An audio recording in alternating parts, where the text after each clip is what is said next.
இடம்பொருள் நேயர்களுக்கு வணக்கம். ஸோ இப்போ வந்து பார்த்தீங்க அப்படின்னா ஆஹா கல்யாணம் சீரியலில் வேறு ட்ராக்கை காமிக்கணும் அப்படிங்கிறதுக்காகவே இந்த விஜய் அண்ட் அனாமிகா அப்புறம் பிரபா இந்த ட்ராக்கை கொஞ்ச நாள் இழுத்துகிட்டே போகிறாங்க. ஒவ்வொரு எபிசோடில் மினிமம் பார்த்தீங்க அப்படின்னா ஒரு 30-15 டைம் அந்த ஒரு இதுக்கு கொடுக்குறாங்க. ஆனால் இதில் எதுவுமே எனக்கு பெருசாக இன்ட்ரெஸ்ட் ஆகலை. ஏன்னா விஜய் ஒரு கேரக்டராகவும் பிரபாவையும் பார்த்தீங்கன்னா இன்னமும் மனசளவில் பெருசாக அவங்க கூட நான் கனெக்ட் பண்ண முடியாங்கிறதுனால என்னன்னு தெரில.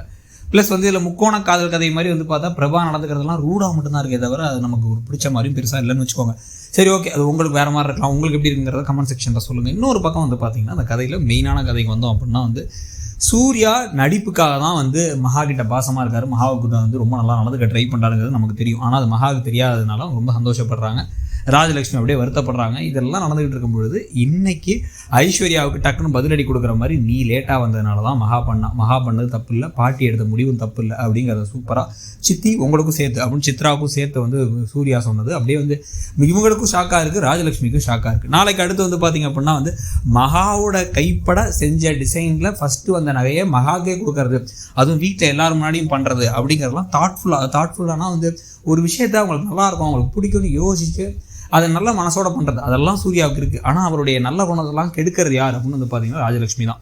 இப்போ ராஜலட்சுமியை தாண்டி தாத்தாவுடைய உயிர் அப்படிங்கிறதுனாலையும் தாத்தாவோட கடைசி காலத்தார் சந்தோஷமாக இருக்கணுங்கிறனாலையும் அவங்க பண்ணுறது இப்போ ராஜலட்சுமிக்கு பெரிய ஆப்பாக இருக்க போகுது, பெரிய கடுப்பாக இருக்க போகுது. இதில் இந்த அளவுக்கு பார்த்து சூர்யா கவனிக்கிறார் அப்படிங்கிறது வேற இன்னமும் கோவம் வரப்போகுது இவங்களுக்கு ஐஸ்வர்யாவுக்கு. ஸோ ஒரே டைமில் பார்த்தீங்கன்னா ஐஸ்வர்யாவுக்கும் ஆப்பு, ராஜலட்சுமிக்கும் ஆப்பு, மகாவுக்கு சந்தோஷம், பல விஷயங்கள் சேர்ந்து நடந்துகிட்டு இருக்கு. இது எல்லாத்தையும் பற்றி உங்கள் கருத்து என்ன, அந்த கதை எப்படி போகுதுன்னு நினைக்கிறீங்க, அந்த கதையில் அடுத்து என்ன எதிர்பார்க்குறீங்கிறத சொல்லுங்கள். தேங்க்யூ. இடம்பொருள் நேயர்கள்.